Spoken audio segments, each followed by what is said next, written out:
morning, Pioneers, and welcome back to The Grit. I'm Guma Wabire, and today I'm with Carmen Graham, the new girls basketball head coach. Let's get into our interview. So you've coached at many universities. Tell me about your coaching career throughout the years before you've come here. Well, it was interesting because I started off, played Division II basketball, started off at Ashland University, then ended up at a university down in Georgia. I was there for about 2 years, actually had the opportunity to coach with my former assistant who coached me in college. And then from there, went back to my alma mater, which was a great experience, and then transitioned to Belmont and then to Bowling Green. So a lot of different universities, which, to be honest, provided a lot of different experiences, which were good. Yeah, what did you enjoy most about being all over the States? I think you just learn to live in different areas. I lived in Savannah, Georgia, which is a tourist town. I lived in Nashville, Tennessee. I lived in Ashland, Ohio, which is very different, very similar to Bowling Green, Ohio. So you just learn to kind of adapt to the community, but also to the university. Every university is very different. It kind of has its different identity based upon the location and what's important academically. Yeah, let's get to that question. You've had a lot of success before coming to Orange. Can you tell us about it and how you've pulled it off with your coaching staffs? Well, I think I have had the privilege to coach with just tremendous people. They truly cared about student athletes, and I don't think a lot of times that happens in college basketball. I think a lot of college basketball is very transactional, and people say that they're there, and culture is always a big word. But I think the people that I worked for embodied that, and because of that, it led to the success on the court. Yeah. What do you think is important in building connections between the players and the coach? I think you just have to care. You can't expect to go in to a basketball practice and demand all these things without trust. I think one of the coaches I used to work for, she used to say, trust is hard to gain but fast to lose. And it's true. If I come into any environment and you don't know me, the players don't know me, I don't know them, and all of a sudden make all these high-level demands, it's just not going to work. It has to really happen organically. Yeah, I totally agree with you. So you've gotten to practice at least a month here at Orange, right? What does a typical practice look like for our players? So really, my philosophy is everyone does the same thing. Whether you're 6 foot tall, whether you're 5'2", everyone posts up, everyone does ball handling, everyone can play multiple positions, because truly my goal is for the players to learn the game of basketball. And I think when you make a player stay in such a box, to say, like if you say, hey, you're just going to be on block to block, it really makes it hard to learn the game. So for me, it's more of teaching the game, understanding the process that goes along with it. Yeah, I feel like the game is developing that taller players don't have to just be block to block. They can play out in the wing now. For sure. Yeah. Do you come across players with those type of talents? Yeah, I think so. We have, obviously some guards that are smaller and some posts that are usually around 5'10" to 5'11", but I think we have a lot of players that are long and can play multiple positions. And I think once you learn how to play those multiple positions, it provides more opportunity for you to play during a game. Yeah, absolutely. What are you doing to change the culture here within the team, and what offensive and defensive principles do you like to follow? So for me, I think culture begins with, and it sounds a little corny, but truly being a good teammate. I think at the end of the day, and especially in girls, women's basketball, if you don't care about each other, then at the end of the day, you're not going to play for each other. It was interesting, I was listening to this video and it talked about the NBA started tracking teammate touches, like high fives, energy, just throughout the course of the season. And what they found was a lot of those teams that had good teammates, that had good culture, towards the end of the playoffs, were making good decisions. Because at the end of the day, if you and I are playing, right, and you don't like me and I don't like you, and I've never passed you the ball in practice, why am I going to pass it to you for a game-winning shot, right? Yeah. So I think it truly starts with us learning how to be a group instead of individuals. Like we even are reading a book right now called Stick, and it talks about you have an individual stick and it's easy to break, right? Yeah. But if you have a bundle of sticks, it's a lot harder. So it's really about us being a team and a unified front. Yeah, I actually didn't know the NBA was tracking those stats, but I feel like the reigning champions right now, Oklahoma City, they were very connected and they had a lot of trust between each other during that playoff run. Yeah, for sure. Actually, one of the players that I coached at Belmont, she's one of the lead broadcasters her name's Paris Lawson.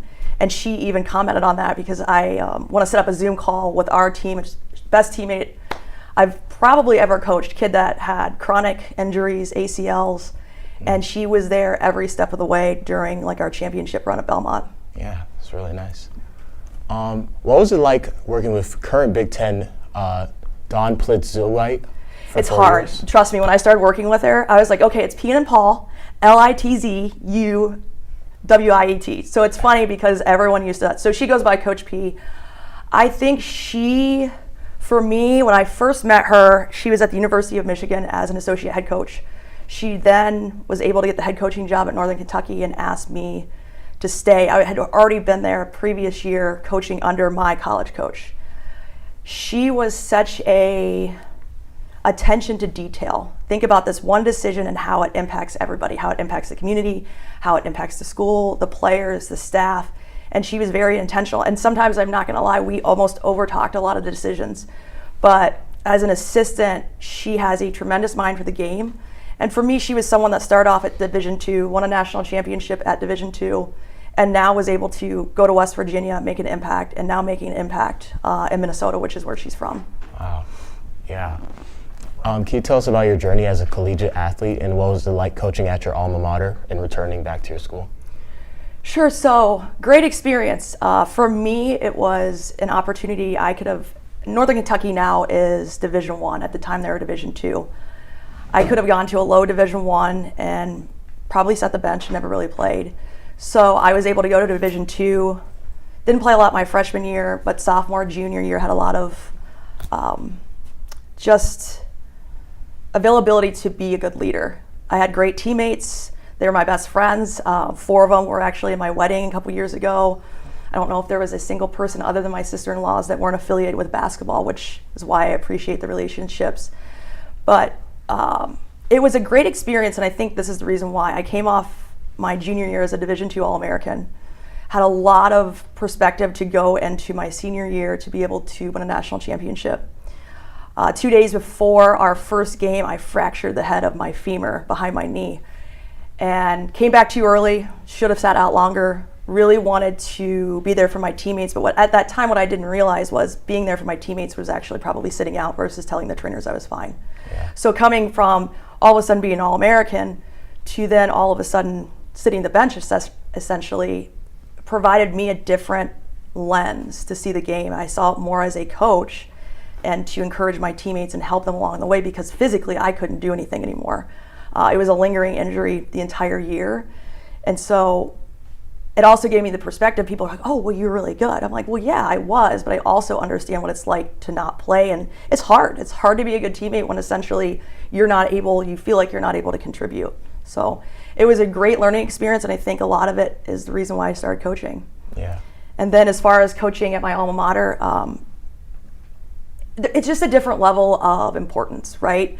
It'd almost be like if you left tomorrow, one off, and then were able to come back and coach with Coach Kalo. Yeah. I think to you, the level of importance and investment into that position is always going to be higher. People are like, oh, well, I can go to different universities and it's the same thing. It's never going to be the same thing as where you were at for 4 years during very impactful years of your life. Yeah, where you're trying to compete with others and then you come back to that same culture and compete Right. again. Exactly. As a coach on a higher level. So. For sure. What were some differences you've seen between D2 coaching and Division I? I don't even know if it's a coaching component with it. I think it's just more access. Division II, you typically have 10 scholarships. You can split them up. Division I, you have 15. You have more access to players in the summer. You know, I look at like Dawn is a great example, who's the head coach at Minnesota. I mean, she didn't change anything when she went from Division II to Division I. She's the same person, same philosophy. I think you just have more access, and a lot of times you have more access to funding, right? Instead of now all of a sudden you're taking this small charter bus with the men's team, now all of a sudden like you're chartering from school to school. Like you go, you fly there, you play, you fly home, which is a lot of fun. But I also think there's something to be said about Division II, because I think it provides a toughness and grittiness. So then when you get to the Division I level, you're like, okay, well, you know what? We can actually do this with all this without all of this extra stuff, without the extra gear, without the extra noise, if that makes sense. So I don't even know if it's a coaching component. It's just about access and really funding to be able to have players in the summer to be on campus, to be able to play.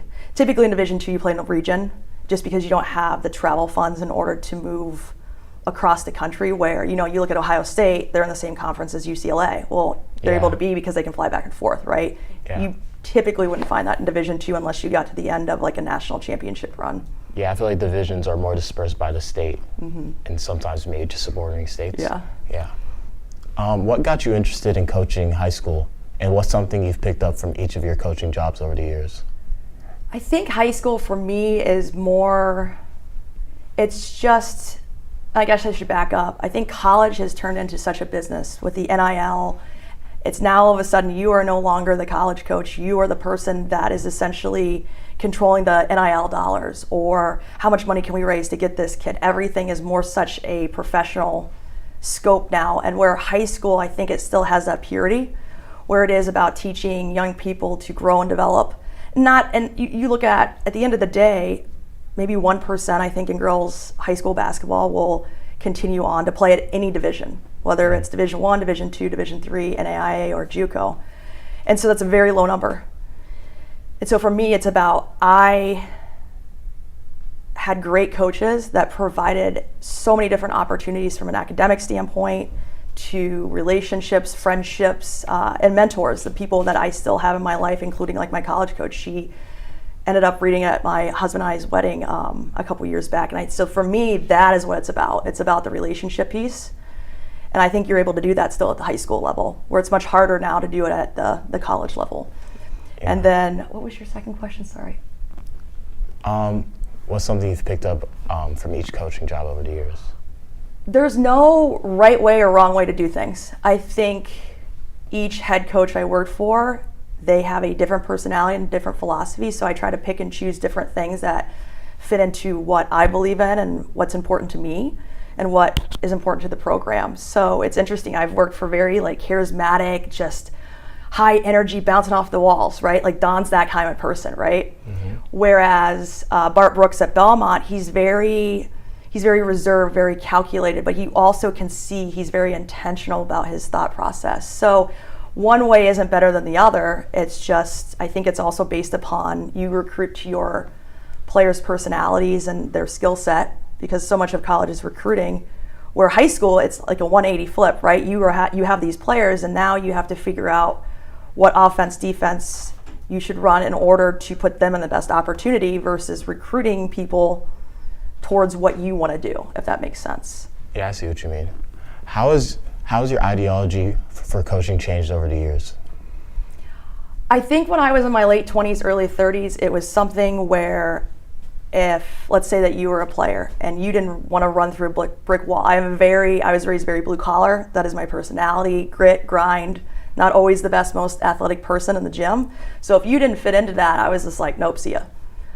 I think now it's changed because just even listening to people like Brené Brown, who is she's been on TED Talks, she works with CEOs at billion-dollar companies, and learning how to fit in with, maybe you and I are not the same from a personality and from a philosophy standpoint, but how can I reach you? Yeah. And I think that has been the biggest adjustment for me. Just because you're not like me or have the same intentions doesn't mean that we still can't all be cohesive within the team aspect. Yeah.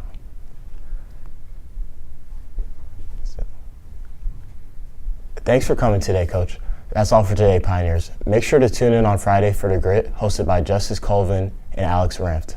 My name is Gunwa Bire. That's all for now. And remember to stay juicy, Pioneers, and roll nears. Really outro. That was a good